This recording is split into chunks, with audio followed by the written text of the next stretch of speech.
Hey, welcome back. We're going to hear from Dr. Augustine today, so let's head inside the boss's office.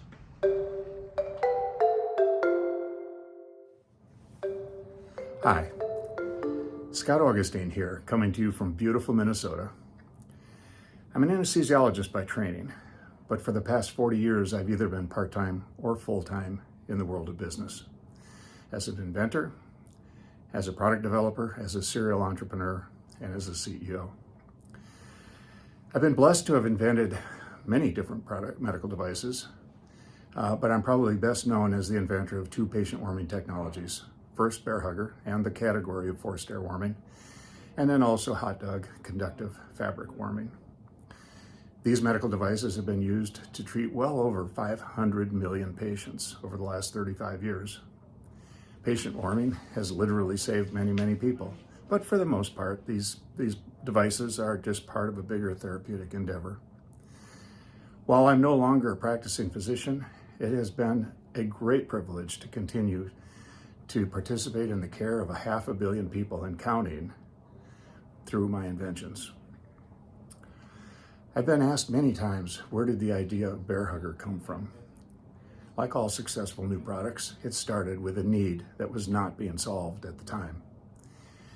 In 1983, I was a second-year anesthesia resident in the Navy, and nearly all of my patients were hypothermic and violently shivering on admission to the PICU. Everyone knew that severe hypothermia could lead to cardiac arrest, but none of us knew that mild to moderate hypothermia could be linked to a whole myriad of perioperative complications.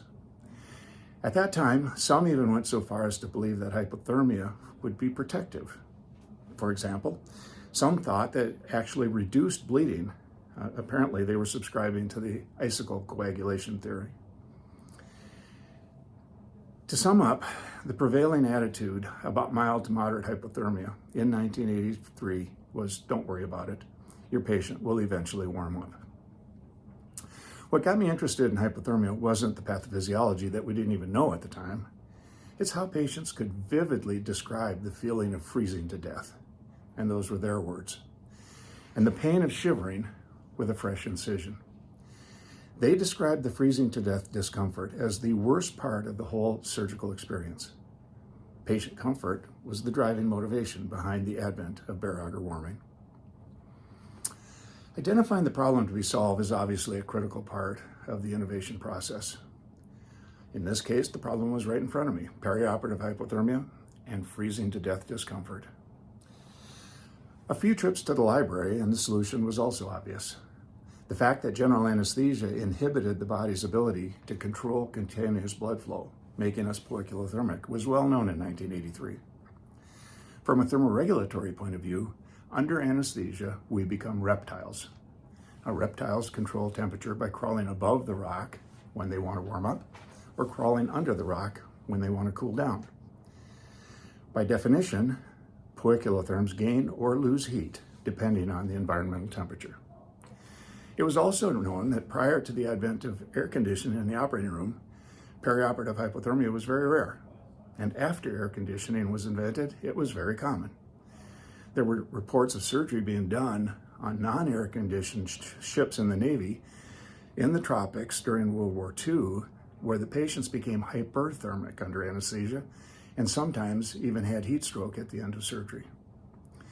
More evidence: when you are a poikilotherm, environmental temperatures do matter. So what if we could make an air blanket that created a personalized environment of warm air around the patient?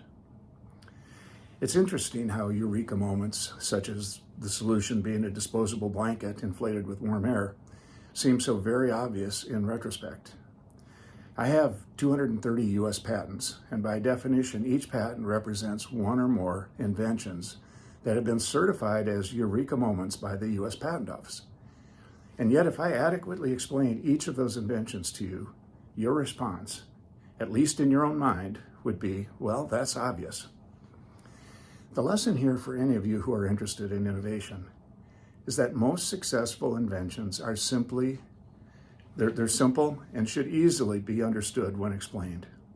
Don't discount your ideas just because they seem simple. A disposable blanket inflated with warm air is truly a simple solution. After that, it was just mechanics, how to build air blankets and blowers on a mass scale. I'll tell you that story another time. Speaking of stories for another time, we've discovered that there are unintended consequences that occur when blowing hot air in the operating room. So while normothermia remains a critical piece of the puzzle, blowing hot air is no longer the best way to solve the problem in the OR. If you have an interest in medical device innovation, product development, new product show and tell, science, or entrepreneurial business, I hope you'll subscribe to our videos so that we can send you more interesting tidbits your way. That's all for now. See you next time.